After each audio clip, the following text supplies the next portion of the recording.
Hello, Scorpio, Sun, Moon, Rising, and Venus signs. Kamusta kayo? Sana po ay nasa mabuti kayong kalagayan. Welcome back po sa Star Tarot. Kung bago kayo rito, welcome din kayo. Thank you for your support. I truly appreciate it. God bless you. Scorpio, holy moly.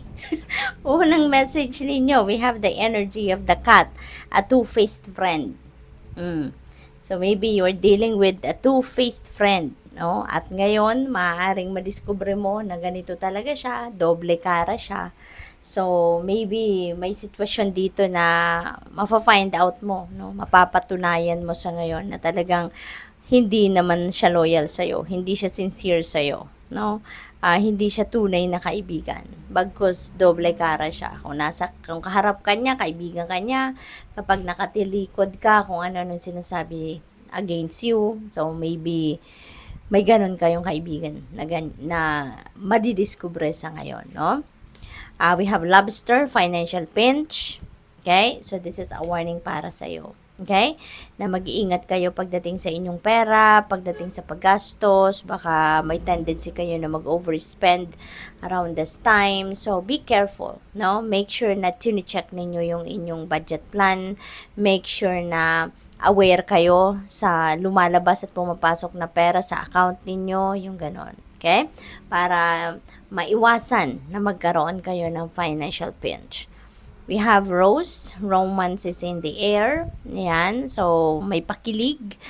Kung nasa relationship na kayo sa ngayon, maaari. Baka meron kayong anniversary ngayon, na celebrate monthsary or merong milestone, no? Na ano kayo, na sinicelebrate sa ngayon. Maybe you or your person is going to be romantic, extra sweet sa ngayon, yung ganon.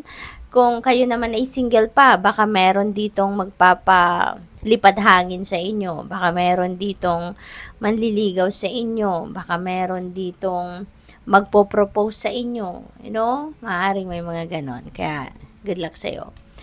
We have key, successful outcome to your problems. Ayan, so mahahanap mo na ngayon ang susi para mapagtagumpayan mo na ang inyong mga problema. Mahahanap mo na ngayon yung solusyon, no, sa inyong mga problema. Kaya napakaganda, napakaswerte ninyo. We have dog, far away, a distant friend is thinking of you. Meron ditong nag-iisip sa'yo.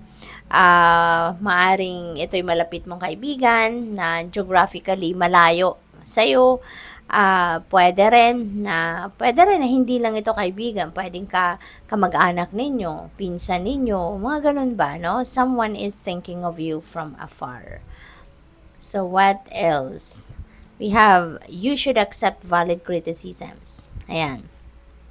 Mahalaga din ito, no, sa buhay natin, na mga criticisms na yan. Kasi, ito yung nagpupush din sa atin para mas maging magaling tayo, para mas maging yung mag-extra effort tayo sa ating mga ginagawa para mas maging mabuti, mas maging magaling, mas maging, kumbaga, maging excellent, no, ang ating mga ginagawa, no, yung mga ganon. Kaya, importante, no, na marunong tayong tumanggap ng mga criticisms na yan. Kasi yan din ang parang yun din ang nagfo-fuel sa atin para magsikap tayo, no? Magtiyaga pa tayo, yung ganun ba, mag-effort pa tayo. We have hat, you will be playing a different role. Ayan, baka merong promotion dito for some of you. Or pwedeng malilipat ka ng ibang department kung sa trabaho ito. So, mayroon kayong bagong task, bagong assignment sa trabaho. Baka rin ang iba sa inyo, no? Pagdating naman sa pamilya, baka kayo na ay magiging nanay na, baka kayo magiging tatay na.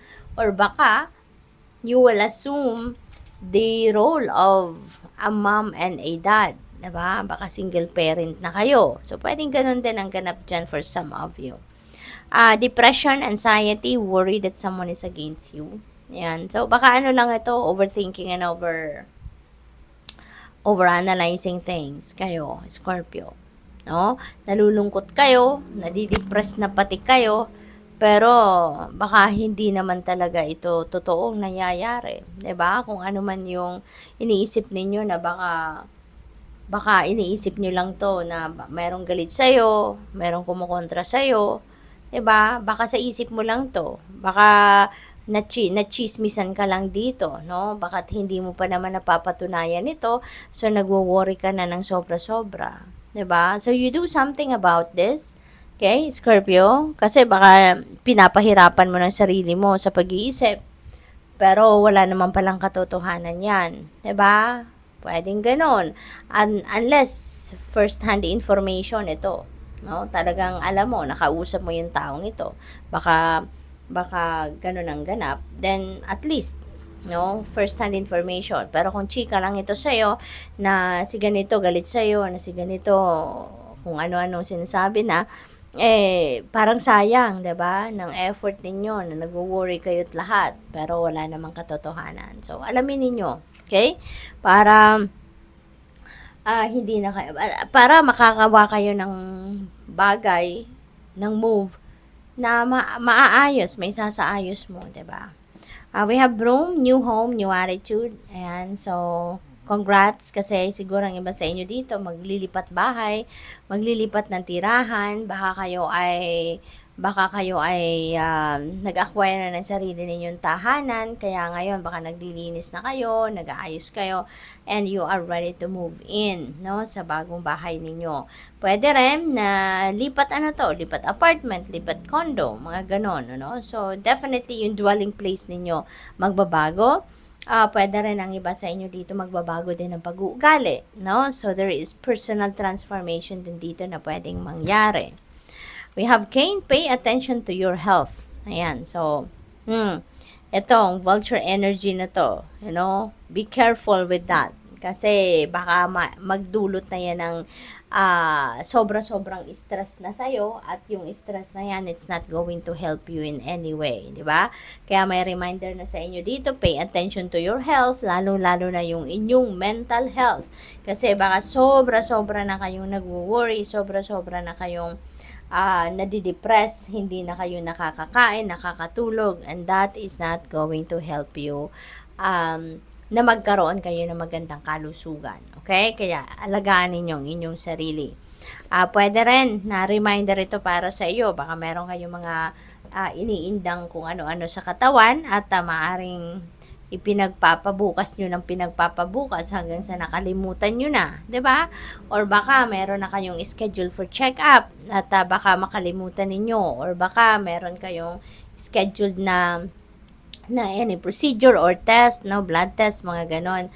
At baka sa sobrang busy ninyo, pinagpapabukas nyo, hanggang sa nakalimutan nyo din. So, yun, paalala lang ito sa inyo na pay attention to your health. Okay?